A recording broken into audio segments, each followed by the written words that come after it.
തിരിച്ച് കാറിൽ യാത്ര ചെയ്യുമായിരുന്നു. ഞാനും ദേവനതി, എന്റെ ഫ്രണ്ട് ദേവിക്കും. അപ്പം ഞാനും ദേവനതി ഓസിയുടെ കടയിൽ നടന്ന ഒരു അടി നടന്നായിരുന്നു. സ്റ്റാഫായിട്ട് പറഞ്ഞു വിടലോ അങ്ങനെ എന്തോ അല്ല, അത് സ്വന്തമായിട്ട് ഇറങ്ങിപ്പോയി. ഗോഡൌണിലോട്ട് ഷിഫ്റ്റ് ചെയ്തപ്പോൾ ഈ കസ്റ്റമേഴ്സിനെ കാണാൻ പറ്റും.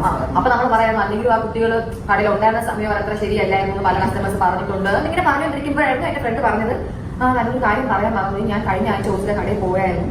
അപ്പോ QR കോഡ് അവർ പറഞ്ഞു ഇവിടെ ഇരിക്കുന്ന വർക്ക് ആവുന്നില്ല, അവരുടെ പേരിൽ തരാം, അതിന് ചെയ്താൽ മതി. അപ്പൊ ആ കുട്ടി ചോദിച്ചു, അതങ്ങനെയാണോ, എപ്പോഴും ഇങ്ങനെയാന്ന് പറഞ്ഞു. അപ്പോഴേ എന്നോട് പറയണം എന്ന് വെച്ചത്, പക്ഷെ വിട്ടുപോയി. ഇപ്പൊ നിങ്ങൾ പറഞ്ഞപ്പോ ഞാൻ പറയാൻ ഞാൻ ദേവനോട് പറഞ്ഞു, അത് ശരിയല്ലോ, നമുക്കെന്ന കോമഡി പോലെ നമുക്ക് നോസിയെ വിളിച്ച് ചോദിച്ചാലും അങ്ങനെ ദേവനക്ക് നോസി ഒരു കാര്യം കൊണ്ട് പറയാം, ഇങ്ങനെ എങ്ങനെയൊക്കെ ഫ്രണ്ട് പറഞ്ഞു, അതും നീ പറഞ്ഞിട്ടാണ് അവർ ചെയ്തത്. ഓസി പറഞ്ഞ് അല്ല, ഞാൻ അങ്ങനെ അറിഞ്ഞിട്ട് പോലും ഇല്ലായിരുന്നു.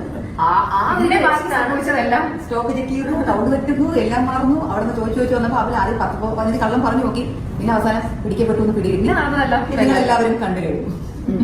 അതുകൊണ്ട് ഇതിനകത്ത് CID ഉണ്ട്. CID കഴിഞ്ഞിട്ട് അന്വേഷണ ഉദ്യോഗസ്ഥ, ഇൻവെസ്റ്റിഗേറ്റർ. നമ്മൾ ഒരു ക്രൈം ബ്രാഞ്ച് ടീമാണ്.